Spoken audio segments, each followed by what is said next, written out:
Hi hello good morning सर्वांना. कशा आहात सर्वजण? आय होप मस्त असाल. आणि आज सकाळी उठले आणि म्हटले की काहीतरी नाश्ता बनवूया. तर माझ्या बाबतीत एक किस्सा झाला. काल मी तुमच्याबरोबर एक लॉंग व्हिडिओ शेअर केला, त्यामध्ये मी खिचडी बनवलेली, मला आवडते म्हणून. आणि मी आता मोबाईल घेतला, उठल्यानंतर नाश्ता बनवायचा होता, तर बघितलं तर सगळ्यांचे संकष्टी चतुर्थीचे स्टेटस पडले. आणि भाई माझी पण संकष्टी चतुर्थी असते आणि मी काही खिचडी वगैरे भिजत घातलेली नाही आहे. आणि मग माझ्या आत्ता लक्षात आलं, त्यावर मी आईला कॉल केला आणि विचारलं की आज संकष्टी चतुर्थी आहे का? तर ती बोलते हो. मग आता तिथून पुढे मी हे बघा खिचडी भिजत घातली आहे आत्ता.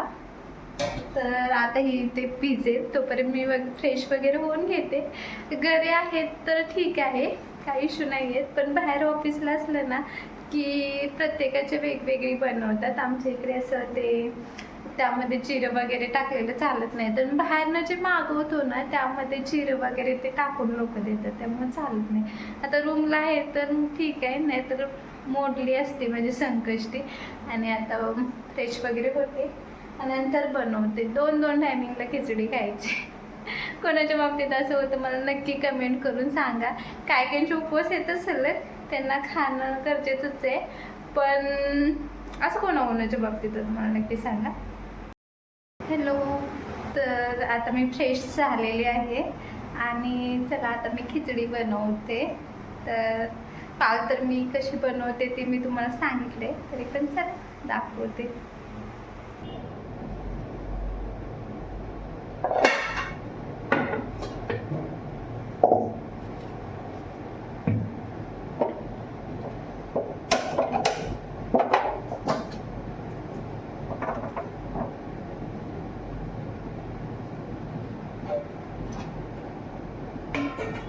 खिचडी भिजून जाते तशी 1 तासात बऱ्यापैकी भिजली.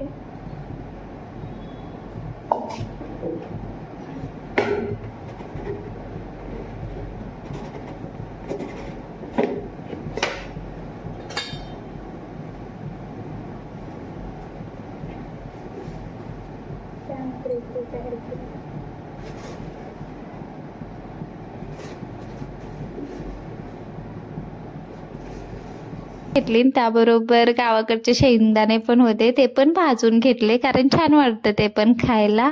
आणि मला खाली जायचं कंटाळा आला होता, मला दही पण पाहिजे होतं, पण म्हटलं की चला यावरच आज भागू. त्यानंतर मग मी मंदिरात गेले, मस्तपैकी छान असं दर्शन झालं आणि गेल्याबरोबरच ना आम्हाला तिथे आरती पण भेटली.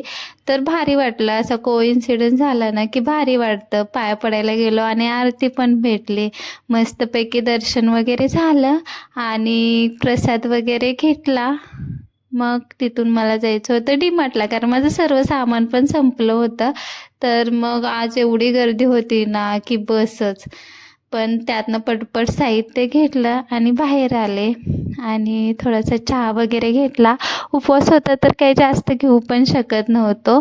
मग असं मी चहा जास्त घेत नाही, पण आज उपवास होता तर घेतला बाहेर चहा. आणि मग रूमला येऊन थोडंफार असं मला जेवण पण बनवायचं होतं, मग डाळ भात वगैरे बनवला. तर असं होतं माझं संडे. बाय.